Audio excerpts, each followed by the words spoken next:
Masih ingat dengan Angela Prisa, musuh Marshanda di sinetron Bidadari? Begini kabarnya sekarang. Pesinetron Angela Prisa cukup lama tak muncul di layar kaca Indonesia. Kabar terbarunya, ia tengah sibuk berbisnis. Melansir Tribun News, ternyata ia tak meninggalkan dunia hiburan. Angela kini sedang keranjingan menekuni hobi koleksi tas mewah. Dari kesukaannya pada tas mewah Hermes, Angela Prisa kemudian memberanikan diri membuka butik sendiri. Angela Prisa saat ditemui di Koleta Dharma Wangsa, Jakarta Selatan pada Minggu 18 Juni 2023 menuturkan jika ia sudah menyukai tas Hermes semenjak 10 tahun lalu.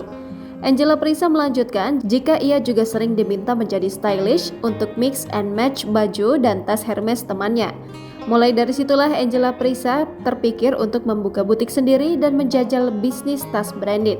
Bintang sinetron Bidadari itu tak ingin asal membuka butik. Ia belajar banyak hal mulai dari menjaga barang-barangnya agar tetap bagus dan personil keamanan. Tak tanggung-tanggung ia terbang langsung ke Jepang, Hong Kong, dan Singapura untuk belajar menjajakan barang mewah itu.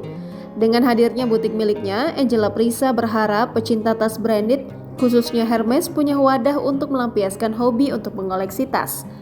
Tak hanya barang baru, Angela dan dua sahabatnya juga menyediakan tas Hermes Pre-Loved atau second. Diketahui wajah cantik Angela Prisa sempat warawiri di layar kaca Indonesia era 2000-an. Kala itu Angela Prisa populer memainkan tokoh indah di sinetron Bidadari. Ia menjadi tokoh jahat yang memusuhi Lala yang kala itu diperankan oleh Marshanda.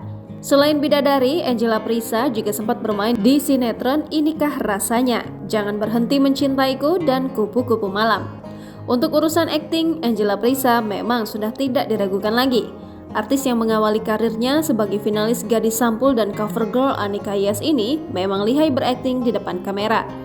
Namun sayangnya, tak seperti Marshanda, Angela Prisa justru hengkang dari dunia artis.